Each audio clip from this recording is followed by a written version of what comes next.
All right, today we're diving deep into the art of criminal profiling. This is a world where every single detail at a crime scene, it's like a whisper from the killer. And the biggest clue isn't what they left behind, it's about who they are. The crime scene was quiet. That sets the scene, right? For most investigators, what you see is just physical evidence. But for a profiler, oh no, that's behavioral evidence. See that half-finished coffee cup? It's not just a cup, it could be a sign of confidence or maybe an interruption. It's literally the start of a conversation with a ghost. And yeah, that's the big question, isn't it? How do you catch someone who's left no name, no face? When all your usual tools, fingerprints, DNA, when they all lead to a dead end, what do? You've got to find a person who's basically a ghost, and to do that, you have to stop focusing on what happened and start asking who would do something like this. Okay, so let's call this a conversation with a killer, because that's really what it is.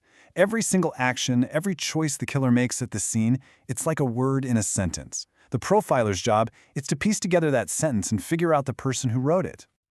So what is criminal profiling, really? Let's get a clear definition on the table. First off, it's not some kind of psychic reading, not at all.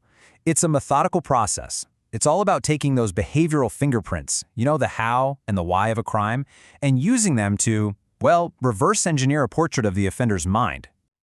Now, you might be thinking this whole idea of reading a criminal's mind is something straight out of a modern TV show, right? Well, you'd be wrong. This practice actually has roots that go way, way back. We're talking over a century. You can trace it all the way back to the 1880s, to the foggy streets of London. Detectives were stumped by Jack the Ripper, but they started noticing something. His methods, his behavior, it spoke volumes. It pointed to a cold, calculating, and intelligent predator. But the field really took off in the 1970s. That's when FBI agents did something radical. They sat down in a room with guys like Ted Bundy and Charles Manson and just asked them why. Those incredibly chilling conversations, they built the foundation for everything we know about profiling today. All right, so how does this actually work? How does a profiler walk into a scene of complete and utter chaos and then walk out with a clear picture of who did it? Well, it all starts with one simple but really powerful idea. John Douglas, one of the original FBI profilers, he said it best. If you want to understand the artist, look at the painting. It's such a great analogy, right?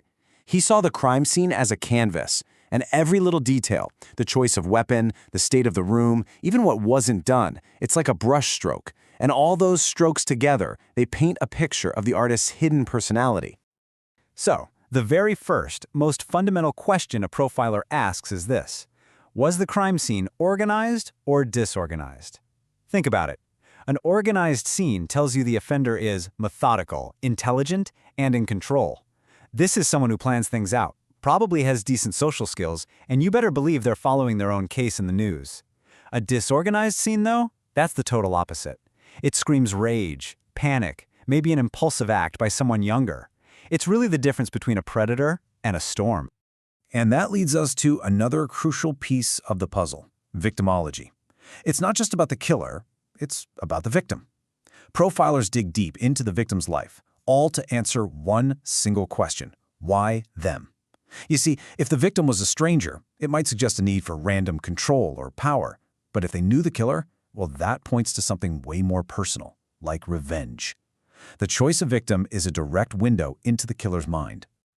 Okay, so all this theory is great, but let's see how it actually works in the real world. We're going to look at a truly chilling case where profiling helped investigators unmask a monster who was hiding in plain sight. So for decades, this guy who called himself the BTK killer, which stands for bind, torture, kill, he taunted the police. He was leaving these super organized crime scenes and sending these arrogant letters to the media. So based on all that, profilers put together a sketch. They predicted he was methodical, proud, and absolutely craved public recognition. This wasn't just about killing for him, it was a performance, and he desperately wanted credit for his work. And here's the crazy part. The profile, it was astonishingly accurate. For years, the police were out there hunting for some kind of monster lurking in the shadows, but the profile told them to stop looking for a monster and start looking for a neighbor. And there he was, Dennis Rader. He fit the profile to a T. He was a family man, the president of his church council, a public servant. Basically, the exact kind of organized, stable-seeming person the profilers had described. He was hiding in the very last place anyone would ever think to look. So, a case like the BTK killer makes profiling seem almost infallible, doesn't it? But it's so important to be clear about this. This is not magic. It's an investigative tool, and like any tool, it has very real strengths and very real limitations. And that really brings us to the heart of the debate, Is profiling a legitimate science based on hard data and patterns, or is it just a really good educated guess, a form of intuition? Well, the truth, as it usually is somewhere in the middle. Okay, let's break this down because it's super important. On one hand, profiling is a form of behavioral analysis. It's about recognizing statistical patterns. But on the other hand, it is not magic or mind reading. It is not a 100% accurate prediction machine, and it will never ever replace hard evidence like DNA. I think the best way to put it is it's an art that's informed by science. Its whole purpose is to point investigators in the right direction when every other lead has gone cold. And that, right there, is its real value. Imagine you have an investigation with thousands of possible suspects. It's overwhelming. A good profile acts like a funnel.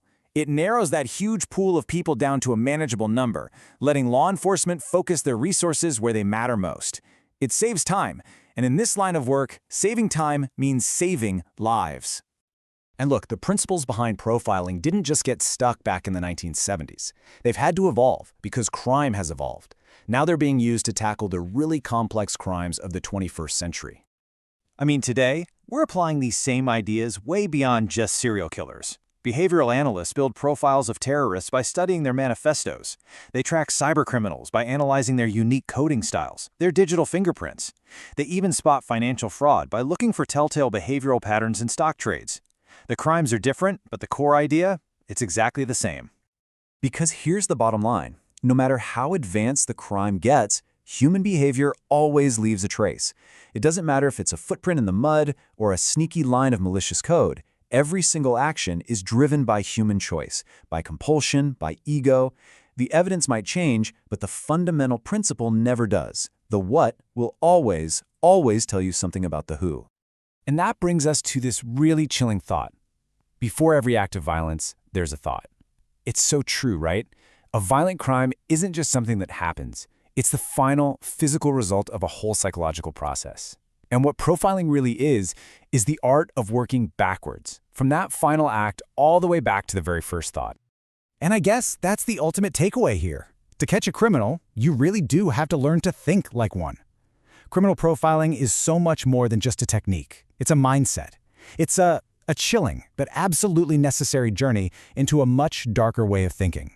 Because sometimes, the only way to catch a monster is to learn how to see the world through its eyes.